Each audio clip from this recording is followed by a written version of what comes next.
হে ইয়ো WhatsApp guys, কেমন আছো তোমরা সবাই? আশা করি অনেক বেশি ভালো আছো। সো গাইস, নতুন একটা ভিডিও নিয়ে আসছি তোমাদের জন্য। খালি গতরের ভিডিও, মানে আমি খালি গতরে যাব, এনিমি যে গান নেবে বা আমি যে গান নেব সেই গানের যে কটা এমন থাকে, যেমন ধরো ইউএমপি 42টা এমো, 42টা এমোই, ওই 42টা ছাড়া আমি আর কত একটা এমো নিতে পারবো না। তো সেই চ্যালেঞ্জটা আমরা পূরণ করতে যাচ্ছি। আমরা কিন্তু মাঝখানে 2টা রাউন্ড হেরে গিয়েছিলাম গাইস। সো ভিডিওটা দেখতে থাকো।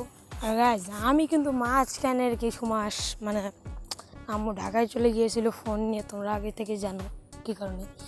সো সেই কারণেই ম্যাচটা ভেবে গেছি। আর আম্মু চলে গিয়েছিল, তোমরা সাপোর্ট করো না ভাই, ভালো লাগে না আর ভিডিও করতে। সবাই লাইক কমেন্ট সাবস্ক্রাইব করে পাশেই থাকবা। পুংটা মেয়েরা কেউ পুংডামি করবা না ভাই, লাইক কমেন্ট সাবস্ক্রাইব কিন্তু করে দেবা। বলে দিলাম, তোমাদের জন্য এত কষ্ট করে এডিট করে ভিডিও করতে হয়, এটা সেও। আর লাস্টে একটা কথা কি, অনেকে আমাদের নিয়ে সমালোচনা করে যে আমরা এত ছোটো বয়সে ভিডিও করি। ভাই তোমাদের বলতেছি, কিছুই বলবো না। টাটা ভাই, সেও।